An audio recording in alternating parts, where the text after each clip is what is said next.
The question is that the Brahmic religions, all of them are against idol worship. Not only Christianity but also Islam, Judaism. But in Hinduism there is a lot of idol worship. How to reconcile them and whether at all they can be reconciled. So what is the first sutra for tonight? What does it read? Read it aloud, please. Verily, verily, I say unto you, the servant is not greater than his Lord, neither he that is sent greater than he that sent him. The servant is not different from the Lord. Verily, verily, I say unto you, the servant is not greater than his Lord, neither he that is sent greater than he that sent him.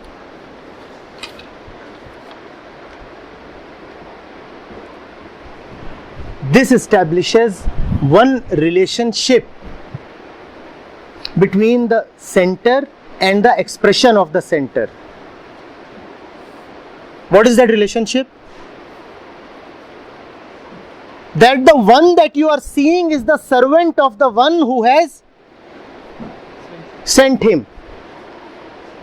That this world is not really separate from the Lord, and it is related in the same way as a servant is related to the Lord.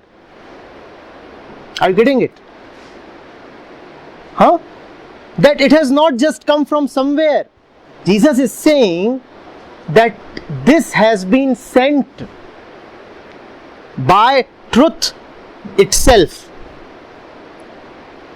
What Jesus is saying here is so very in tune with the opening lines of the Ken Upanishad. The Ken Upanishad begins by asking,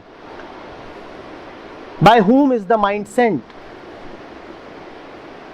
What is behind the ears? What is behind the eyes?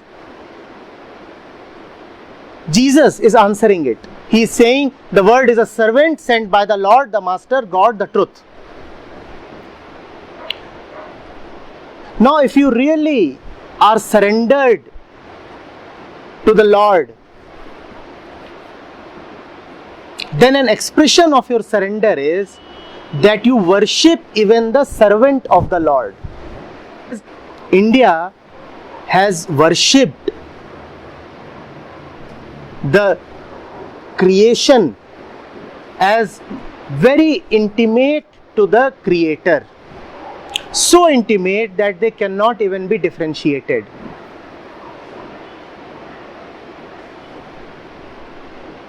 All that Jesus is saying is, do not worship anybody except the Lord, right? Worship not anybody except the truth. Hinduism has said, all of this comes from the truth. And where do we go to worship the truth? And having realized that all of this is sent by the truth, I will worship all of it without distinction. I will worship the tree, the animal, the river, the stone, the leaf, the dung, the mountain, the air, the water, the hurricane, the man, the woman, the child, the old one. Without exception, India has worshipped everything. Because everything is coming from there. Just as you keep to your heart a letter that has been sent by the beloved, don't you?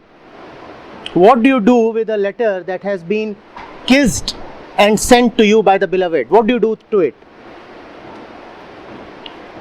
You keep it here, you don't throw it away. Hinduism sees this world, the entire world with all its diversity, as a letter from the beloved. Now the beloved can't be kissed, so the Hindu kisses the stone. The beloved can't be kissed, so the Hindu kisses the river.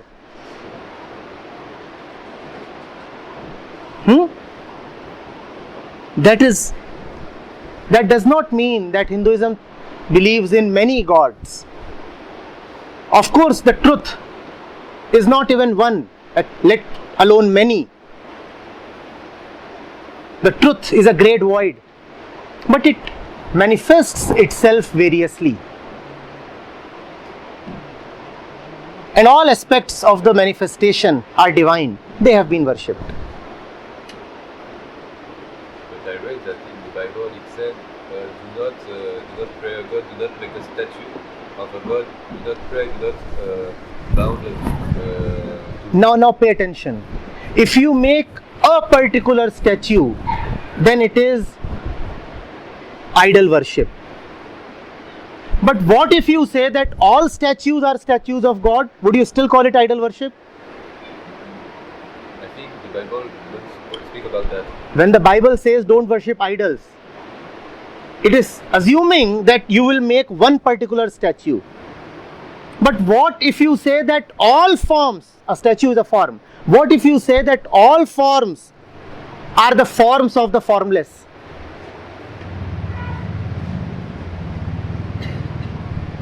If you worship one particular form, of course,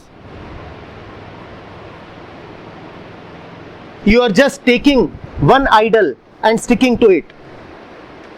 And that is false. But what if all forms, form itself, the universe itself, reminds you of that?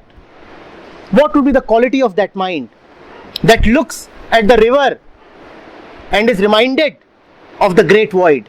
What would be the quality of that mind which looks at a child, which looks at a nude woman and is reminded of nothing but the truth? All forms and any form. That is what Hinduism talks about. So, Bhagwan Ramchandra ji, when he was going towards Sri Lanka, for getting his wife back, Sita ji, I believe he did make a statue of Shiva and he prayed for blessing. Now, like this gentleman says, I believe it's true that Bible comes down very heavily on any kind of idol worship, because the God of Bible, Jehovah, is a jealous God. It's based on that.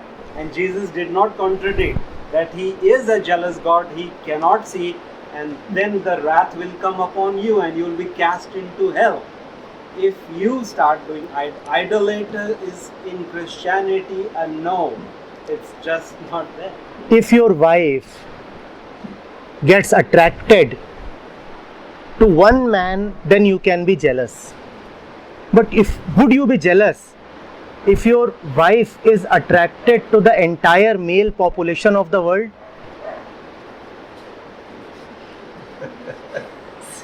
Something is wrong. No, so nothing is wrong there. Now the happening is divine. When you worship one idol, that is called idolatry. Those who have condemned idol worship had not visualized a situation where everything would be idolized.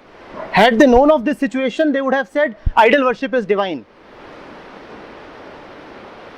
To take one body as divine is idol worship. That is why thinking of Jesus, the body, as Son of God is idol worship. Now you are taking one body as divine. But when all bodies are divine, that is not idol worship. Now it is something else. It is beyond the realm of mind. Because you are not even putting any conditions. Now you cannot condemn it. Your wife is in a loving relationship with the entire population of the world. How will you condemn it? Her love is universal. No limits, no boundaries. All is lovable. Now you cannot condemn. Now you will not call it idolatry or adultery.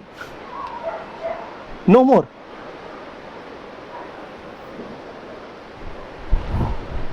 Getting attached to certain forms is indeed condemnable. But seeing the divine in every form is another matter. When idol worship is condemned, it is rightly condemned, because idol worship means giving one form the position of God. Oh, this is God. Idol worship means this woman is so important to me, she is the idol. Idol worship means a man, a woman, a thought, a concept, something has become very important to me, so important that I am worshipping it. Now this is heresy. Instead of worshipping the one God, you are worshipping something limited. Instead of worshipping the limitless, you are worshipping the limited, which would cause suffering to you. So rightly, idol worship is condemned. But when everything is worth worshipping, then you can no more call it idol worship.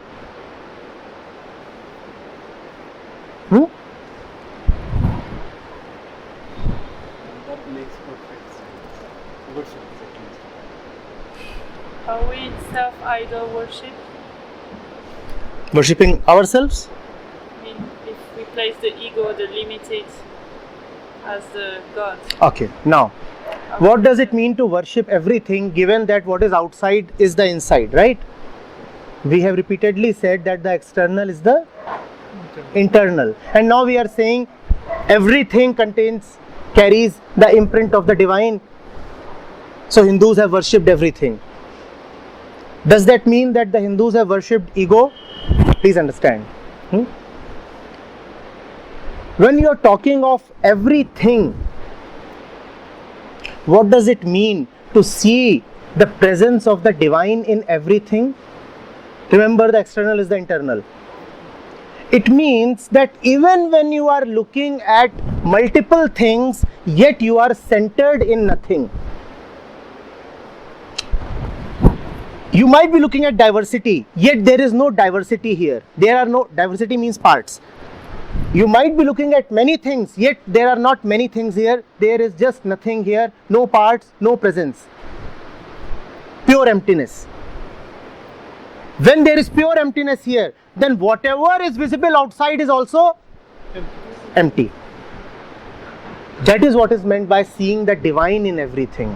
When there is Shiva here, then there is Shiva in that pole as well. But when there is ego here, then there is ego even in a pole. To see God everywhere, there must be first of all God in the heart. When God is in the heart, then your eyes open only to see God everywhere. And when God is not in the heart, remember, you cannot see God anywhere. Then you will not see God even in the prophet of God, even in the Son of God, the messenger of God. So if someone says, no, I do not see godliness anywhere, but that fellow, that special one is the messenger of God, then he is lying. If you cannot see godliness anywhere, how did you see it in one particular form? Those who will see godliness unconditionally. And those who will not see it anywhere. Even if the very Son of God is standing in front of them, they will not see godliness. When you are not seeing godliness in the bird, in the puppy, in the stone, in the air and water, how will you see godliness in the face of Christ? Because you are the seer. When the center is godly, then everything around you is godly. And when the center